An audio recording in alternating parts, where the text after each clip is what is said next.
যোহন অনুসারে পবিত্র মঙ্গল সমাচার থেকে পাঠ।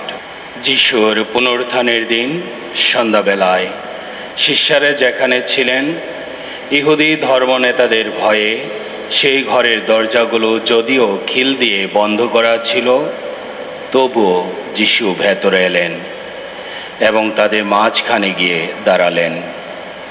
তিনি তাদের বললেন, তোমাদের শান্তি হোক।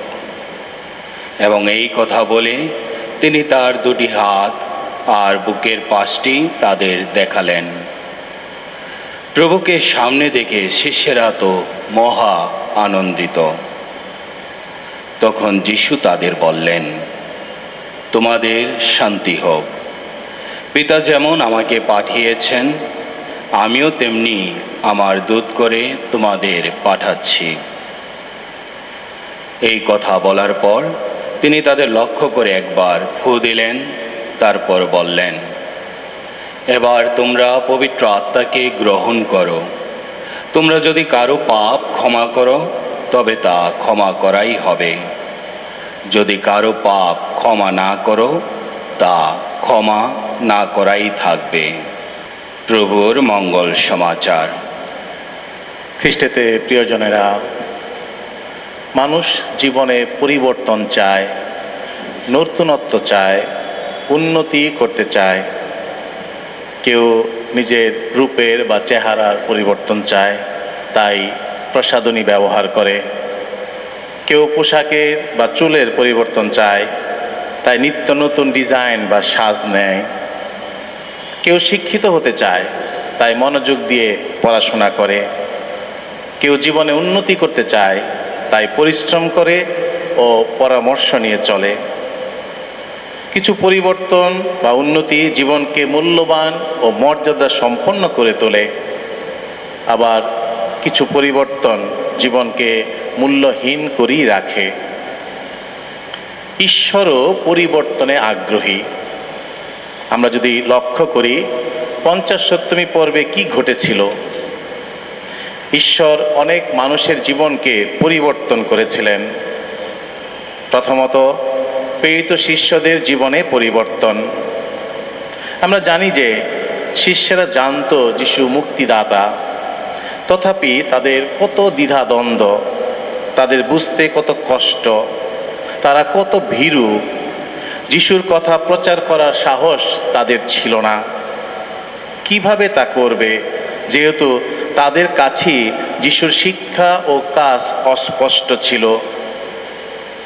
তারপর এলো সেই দিন, যেদিন পবিত্র আত্মা তাদের উপর নেমে এলো। পবিত্র আত্মায় পূর্ণ হয়ে তারা এমনভাবে কথা বলতে লাগলো যে লোকদের মনে কোনো সন্দেহই জাগলো না যে শিষ্যেরা যিশুর শিক্ষা বুঝেনি, বরং লোকেরা মনোযোগ দিয়ে পিতরের কথা শুনল। এমনভাবে শুনল যে ওই দিনই 3000 মানুষ মন পরিবর্তন করে বিশ্বাসী হলো। সুতরাং দেখি যে পবিত্র আত্মাকে লাভের পর শিষ্যদের জীবনে আমূল পরিবর্তন। তারা আর দ্বিধাদ্বন্দ্বে নেই, বরং যিশুর কাজ ও শিক্ষা মানুষের মুক্তির জন্যই, এটা তাদের কাছে একেবারেই পরিষ্কার। তারা আর ভীত নন, বরং পূর্ণ আস্থা ও সাহস নিয়ে দৃঢ়তার সাথে জনসমক্ষে কথা বলছে ও সাক্ষ্য দিচ্ছে। দ্বিতীয়ত, আমরা দেখি শ্রোতাদের জীবনে পরিবর্তন। পিতরের সাক্ষ্য শুনে 3000 মানুষ বিশ্বাসী হলো এবং দীক্ষা নিল। পবিত্র আত্মা লোকদের মনেরও পরিবর্তন ঘটিয়েছেন। যিশুর বিষয়ে শুনে তারা মর্মাহত হলো, জানতে চাইল যে তাদের এখন কি করা প্রয়োজন। পিতর তাদের আহ্বান জানালেন যেন তারা মন পরিবর্তন করে পাপের ক্ষমা পাবার জন্য আগ্রহী হয়, তবেই তারা পাবে সেই ঐশ্বদান, স্বয়ং পবিত্র আত্মাকে। তিনি জোর দিয়ে বললেন, এই কুটিল যুগের কবল থেকে নিজেদের তোমরা রক্ষা করো। পিতরের আহ্বানে সাড়া দিয়ে তারা দীক্ষাস্নাত হলো। দীক্ষাস্নাত জনগণ রূপে বর্তমান যুগের কুটিলতা থেকে আমরা কতটুকু মুক্ত বা নিজেদের রক্ষা করে চলছি। নাকি যুগের হাওয়ায় গা ভাসিয়ে দিয়েছি? তাই আমাদের কি করা উচিত? পবিত্র আত্মাই একমাত্র আমাদের পথ দেখাতে পারে, আমাদের মনের অন্তরের পরিবর্তন ঘটাতে পারে। বর্তমান জগতের ও মানুষের পরিবর্তন একান্ত আবশ্যক। বর্তমান সময়ের সংকট মানুষকে অসহায় করে দিয়েছে, মানুষকে বুঝিয়ে দিচ্ছে যে নিজ স্বার্থ ও আত্মসুখে বিভোর থাকায় আমরা ঈশ্বরকে ও মানবীয় মূল্যবোধকে বিসর্জন দিয়েছি। ফলে সৃষ্টিকর্তা পরমেশ্বর সৃষ্ট মানুষের হাতে সৃষ্টিকে যত্ন ও রক্ষণাবেক্ষণের যে দায়িত্ব দিয়েছে, আমরা তা যথাযথভাবে পালন না করে জগৎ ও জীবনকে আবর্জনা দিয়ে পরিপূর্ণ করে তুলেছি, বিভিন্ন পন্থায় ধ্বংসও করছি। প্রকৃতি কাঁদছে, প্রাণীজগৎ বিপন্ন, মানবতা হাহাকার করছে। আমাদের কাজের ফল আমরাই ভোগ করতে শুরু করেছি। যদি আমরা মন পরিবর্তন না করি, নিজেদের সংশোধন করে যথাযথ পদক্ষেপ না নেই, যদি ঈশ্বরের অনুগ্রহ যাচনা না করি এবং সন্তানদেরকে সেই বিশ্বাসে ও মূল্যবোধে গড়ে না তুলি, তাহলে আগামীতে বর্তমান সময়ের চাইতেও আরো কঠিন ও জটিল বাস্তবতার সম্মুখীন হবার সম্ভাবনা রয়েছে।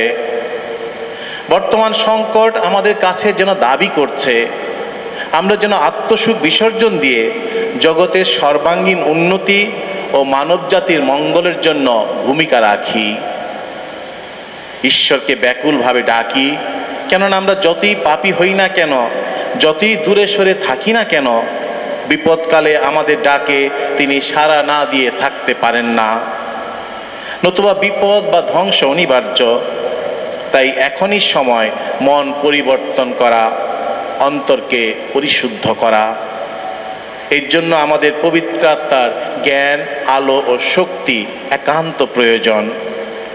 পবিত্র আত্মা আমাদের অন্তরকে আলোকিত করতে পারে, নতুনভাবে চেতনা দান করতে পারে, তার দিব্য শক্তিতে আমাদেরকে পরিপূর্ণ করতে পারেন, যাতে আমরা যিশুর শিক্ষায় পথ চলতে পারি এবং তার আদেশ মতো জীবন যাপন করতে পারি। তবেই সুপ্রতিষ্ঠিত হবে যিশুর প্রতিশ্রুত ও কাঙ্ক্ষিত প্রেমের, মিলনের, সত্যের ও শান্তির রাজ্য। যেভাবে পবিত্রাত্মা এসে শিষ্যদের জ্ঞান, শক্তি ও সাহস দিয়েছেন, একইভাবে বর্তমান সময়ে তিনি বিশ্বাসীদেরও একই দানে ভূষিত করেন, যাতে আমরা শিষ্যদের মতো করে সকল মানুষের কাছে ঈশ্বরের ভালোবাসা ও মুক্তির কথা প্রচার করি ও সাক্ষ্য দেই। আমরা স্বপ্ন দেখি সেই দিনের যেদিন শান্তি পৃথিবীতে রাজত্ব করবে।